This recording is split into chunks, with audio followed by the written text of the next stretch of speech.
ரொம்பவே easy and சிம்பிளாக ஒரு வெல்லம் அதிரசம். இதை செய்யறதுக்கு ரொம்ப பேர் இருக்கிறதுக்கு காரணம் என்னென்னா, அந்த பாக்கம் ஒழுங்காக வராது. அந்த பாக்கம் ஒழுங்காக நம்ம எடுக்கலைன்னா அதிரசம் ரொம்ப ஹார்டாகிடும். பட் நான் சொல்கிற மெஷர்மெண்ட்ஸில் செஞ்சு பாருங்கள், ரொம்ப அட்டகாசமாக இருக்கும். ரொம்ப கிறிஸ்பாகவும் ரொம்ப டேஸ்டியான ஒரு அதிரசம். இதுக்கு நான் 2 கிலோ பச்சரிசி எடுத்திருக்கேன். 4-5 வாட்டி நல்லா களைஞ்சிட்டு 4 to 5 hours நான் ஊற வச்சுருக்கேன். ஸ்ட்ரெயின் பண்ண அரிசியை நிழலில் 1 hour நல்லா உணர்த்திட்டு மிக்சியில் நல்லா பவுட்ரு பண்ணி ஜல்லிச்சு எடுத்துக்கலாம். நீங்கள் கடையில் மாவு வாங்குறதாலும் வாங்கிக்கலாம். பட் இந்த மாதிரி பண்ணிங்கன்னா அதிரசம் நல்லா கிறிஸ்பாகவும் டேஸ்ட்டாகவும் இருக்கும். நான் 2 கிலோ அரிசிக்கு 1 கிலோ மண்டை வெல்லம் எடுத்துருக்கேன். இது கரெக்டான ப்ரொப்போசிஷன், ஸ்வீட்னஸ் எல்லாமே பர்ஃபெக்டாக இருக்கும். ஒரு பெரிய கிளாஸ் தண்ணி எடுத்துகிட்டு இந்த மண்டை வெல்லத்தை நல்லா இடித்து சேர்த்துட்டு நம்ம பாக்கம் காய்ச்சணும். ஆக்சுவலி இது வீடியோ எடுக்கும்போது மிஸ் ஆகிட்டுருக்கு. இது ஒரு திக்கான கன்சிஸ்டன்சி வரும்போது இந்த மாதிரி பவுலில் தண்ணி விட்டுட்டு அந்த வெல்லத்தை கொஞ்சம் எடுத்து உள்ளே விட்டு பார்த்தீங்கன்னா நல்லா திக்காக உருட்டை மாதிரி பால் மாதிரி வரணும். பட் ஹார்டாகக்கூடாது. டச் பண்ணிங்கன்னா உள்ளே போகணும் அது பார்க்க. அப்போ கரெக்டான கன்சிஸ்டன்சி நம்ம இறக்கி கீழே வச்சிடலாம். நம்ம ஏற்கனவே அரிசி மாவு அரைச்சிருக்கோம் இல்லையா, அந்த அரிசி மாவை கொஞ்சம் கொஞ்சமாக ஆட் பண்ணி நல்லா கலரி விடணும். கைவிடாமல் கலரணும்னா அந்த மொத்தமே வெல்லத்தோடு சேர்ந்து மிக்ஸ் ஆகி நல்லாயிருக்கும். வெல்லம் சூடாக இருக்கும்போதே கொஞ்சம் அரிசியை போட்டு கலரணும். ஒரேடியாக நம்ம போடக்கூடாது. நம்ம போடும்போது தான் எந்த அளவுக்கு தளர்த்தியாக இருக்குது, எந்த அளவுக்கு கெட்டியாகுதுன்னு பார்த்து ஒரு கைப்பிடியாக அரிசி நம்ம சேர்த்துக்கணும். நான் ஒரு கைப்பிடி எள்ளு சேர்த்துருக்கேன். வேண்டாம்னா ஆப்ஷனல் தான், நீங்கள் ஸ்கிப் பண்ணிக்கலாம். ஏலக்காய் பொடி கொஞ்சம் சேர்த்துட்டு நெய் 2 ஸ்பூன் சேர்த்துருக்கேன். நல்ல மணமாக இருக்கும் நெய் சேர்க்கும்போது.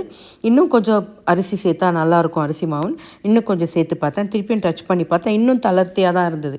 இன்னும் ஒரு 2 கரண்டி அரிசி மாவு சேர்க்கலாம். அதனால் சேர்த்துட்டு திருப்பியும் நல்லா கிண்டி விட்டேன். இப்போ கன்சிஸ்டன்சி பார்த்தா நல்லா பர்ஃபெக்டாக இருக்கிற மாதிரி இருந்தது. டச் பண்ணி பார்த்தா நம்மளுக்கு எப்படி இருக்குன்னா, தொட்டு பார்த்தோம்னா தெரியணும், கையில் ஒட்டாமல் இருக்கணும். இன்னும் கொஞ்சம் ஒட்டுற மாதிரி இருந்தது. கலரி விட்டாச்சு. இப்போ பார்த்திங்கன்னா கரெக்டான கன்சிஸ்டன்சி நம்ம தொட்டு பார்க்கணும். கையில் எடுத்திங்கன்னா பால் மாதிரி வரணும். பட் ஹார்டாகவும் இருக்கக்கூடாது, அந்த சாஃப்ட்னஸ் இருக்கணும். அப்போ நம்மளுக்கு பதம் கரெக்டுன்னு தெரிஞ்சு போச்சு. மாவு ரெடி, அதிரசம் மாவு ரெடி, எடுத்து வச்சாச்சு. ஒரு பெரிய கடாய் எடுத்துக்கிட்டு எண்ணெய் குத்திட்டு நம்ம இப்போ அதிரசம் சுட போகிறோம். பூரி ப்ரெஷர்லேயும் போடலாம், பட் நாங்கள் கையிலேயே சுடலாம். நாங்கள் நிறைய 4-5 கசின்ஸ் ஒன்றா இருந்தோம்.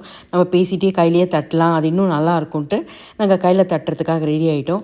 பட் இந்த அதிரசம் மாவு கொஞ்சமாக எடுத்து தட்டும்போது தான் நல்லாயிருக்கும். மிச்சத்தை மூடி வைக்கணும், இல்லைன்னா இறுகிடும். இந்த பாருங்கள், கொஞ்சம் நெய் தடவிட்டு நாங்கள் பாதாம் எண்ணெயில் தட்டிட்டு ஒருத்தர் எடுத்து கொடுக்கணும். ஒருத்தர் எண்ணெய் பக்கத்துலேயே தான் இருப்பாங்க, அவங்க அதை எண்ணெயில் போடுவாங்க.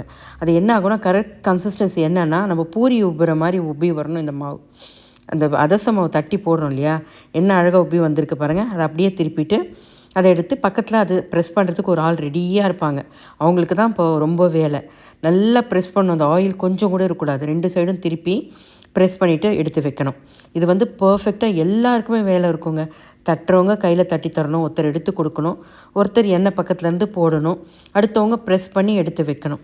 பட் இது நாங்கள் ஏன்னா கையில் தட்டணும்னு டிசைட் பண்ணோன்னா இந்த மாதிரி கும்பலாக செஞ்சு எந்த வேலையுமே செய்யறதில்லை. இப்போல்லாம் ப்ரெஸ் பண்ணுறோமா எடுத்து போட்டுடுறோம். பட் இந்த மாதிரி பலகாரம் சுடுறதே கிடையாது. சரி, நாங்கள் கசின்ஸ் ஒரு 4-5 பேர் ஒன்றா இருந்தோம்.